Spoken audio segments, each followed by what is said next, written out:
Okay, so let's just dive right in. You're putting in the work, right? You're editing, you're making the thumbnails, you're uploading, but the views, the growth, it's just not happening. It's one of the most frustrating feelings, and it all boils down to one big question. If that thought has ever crossed your mind, you are in exactly the right place. You're working your tail off, you're making what you think is good content, but that graph in your YouTube studio is just flat. It feels like you're shouting into a black hole. And listen, this is so important to get. The problem probably isn't that you're a bad creator. What's way more likely is that there are a few silent, almost invisible mistakes that are holding your channel back, and you don't even know it. So let's uncover them together. Let's start with the first and honestly the biggest silent mistake. This one needs a total shift in how you think. You've got to stop thinking like a creator who's just putting in a ton of effort and start thinking about the signals your viewers are sending to the YouTube algorithm. Now, what's so powerful about this slide is it just cuts through the biggest myth on the platform. We all want to believe that if we just work hard enough, YouTube will notice us. But that's not the game. The platform doesn't have a way to measure your effort. It only measures how real people, real viewers react to what you've made.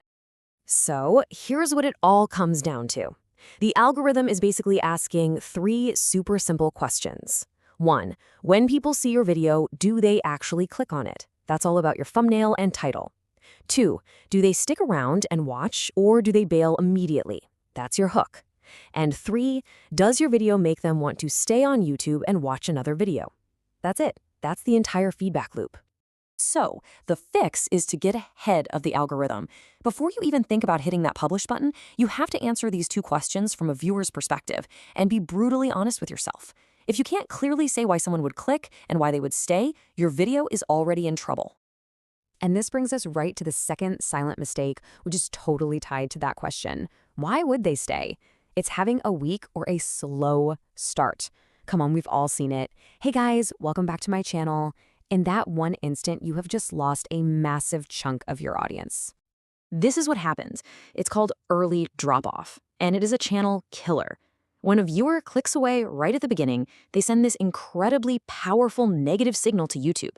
The algorithm sees this and thinks, oh, this video didn't deliver on its promise, so it just stops showing it to more people. Simple as that. So what's the fix? Well, it's kind of brilliant in its simplicity. As you can see here, you don't start with you. You start with the viewer's problem. You grab their pain point and you turn it into a promise. That gives them an immediate reason to believe you have the solution and a reason to stick around. Okay, moving on to our next section, clarity and clicks. This is all about knowing your audience and perfecting your packaging. If the algorithm is confused about who your videos are even for, it can't find the right people to show them to, and you end up with no audience at all. Oh man, this is a trap so many of us fall into. One day, you're posting a video about cooking, the next day, it's a video game stream. Then you jump on some random trend. This kind of content chaos just confuses the algorithm. It has no idea who to show your videos to, so your reach stays stuck forever. Here is a super powerful little exercise to fix that. Just fill in these blanks. This channel helps a specific type of person achieve a specific outcome. So, for example, this channel helps beginner photographers master their camera settings. Every single video you make has to fit inside that sentence. If it doesn't, just don't make it. So once your channel has a really clear purpose, you gotta make sure every video does too. And this brings us to mistake number 4, ignoring your packaging. Your thumbnail and title, they're everything. It's crazy, we'll spend days editing a video and then spend like 5 minutes on the thumbnail. It's completely backward. People don't see your amazing content first, they see the package it comes in. The solution is to flip your entire creative process on its head. Start with the thumbnail. Ask yourself, what visual would make someone intensely curious? Design that first. Then, and only then, you write a title that supports the story or the promise of that thumbnail. Remember, amazing content with boring packaging will always, always fail. All right, let's get to our 5th and final silent mistake. This one's about confusing consistency with frequency. So many creators get this wrong. They think they need to upload daily or 3 times a week, but we're about to redefine what real consistency actually means on YouTube. Does that sound a little too familiar? This is the mantra of the burnt-out creator. You're just on a hamster wheel, uploading and uploading, but you're really just repeating the same mistakes over and over again. That isn't consistency, that's just exhaustion.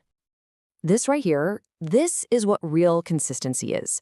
It has nothing to do with how often you upload, it's about being consistent for your audience, serving them on a topic they care about, and just getting a little bit better with every single video. I promise you, one great video is worth way more than 5 mediocre ones.